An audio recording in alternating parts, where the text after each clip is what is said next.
Background দেখে তো তোমরা বুঝতেই পারছো যে আমি অন্য কোথাও আসছি। তো হ্যাঁ, আমি বাবার বাড়ি আসছি। So hello everyone, welcome my new mini blog. তোমাদেরকে তো বললাম যে বাবার বাড়ি আসছি, অ্যাকচুয়ালি কথাটা ভুল।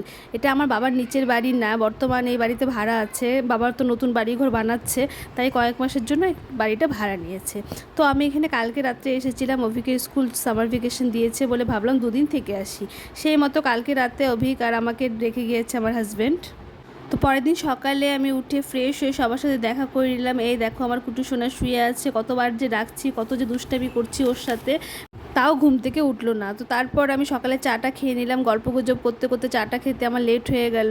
মা আর শ্রেয়ার তো সকালেই চাটা খাওয়া হয়ে গেছে অলরেডি একবার, তাও আমার সাথে আবার একবার খেয়ে নিল। আমি তো এদিকে চা খাচ্ছি, ওইদিকে মার ব্রেকফাস্টও রেডি হয়ে গেছে, রুটি তরকারি করেছিল। চা খাওয়ার সাথে সাথে এদিকে আবার রুটিও দিয়ে দিল, যেহেতু লেট হয়ে গেছে তাই কিছু করার নেই, একবারেই সব খেতে হবে।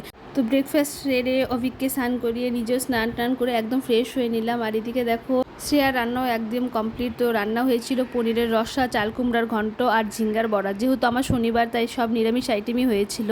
এদিকে দেখো দুই ভাই মিলে কি হারে দুষ্টামি করে যাচ্ছে। এই যে সকাল থেকে শুরু করেছে, মাথা পুরো শেষ করে দিল দুষ্টামি করতে করতে। তাই শ্রেয়া বলল আমি রান্না করছি, তুমি গিয়ে পাহারা দাও ওদের দুজনকে। আমি কি পাহারা দিব, ওরা দুজন মিলে আমাকেই পাহারা দিচ্ছে। দেখো আমার মাথাটা পুরো শেষ করে দিল দুজন মিলে। বড় ভাই ছোট ভাই কেউই কথা শুনছে না, তাই ভয় দেখাচ্ছি। অ্যাকচুয়ালি তো করছি ভিডিও, বাট কুটুকে বললাম তোর বাবা ফোন করেছে, তোদেরকে দেখছে। এই শুনে দুজন একটু শান্ত হয়ে বসলো। কুটু সকাল থেকে দুষ্টুমি করে যাচ্ছে, কিছুই খায়নি, তাই ওর মাকে বললাম আগে ওকে খাইয়ে নে, তারপরে আমরা সবাই খেয়ে নেব।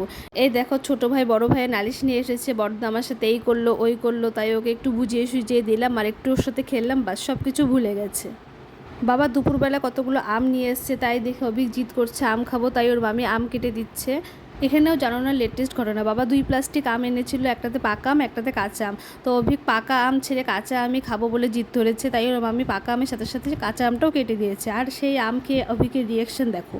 তো আজকের জন্য এতটুকুই, বাই বাই, দেখা হবে আমার নেক্সট মিনি ব্লগে।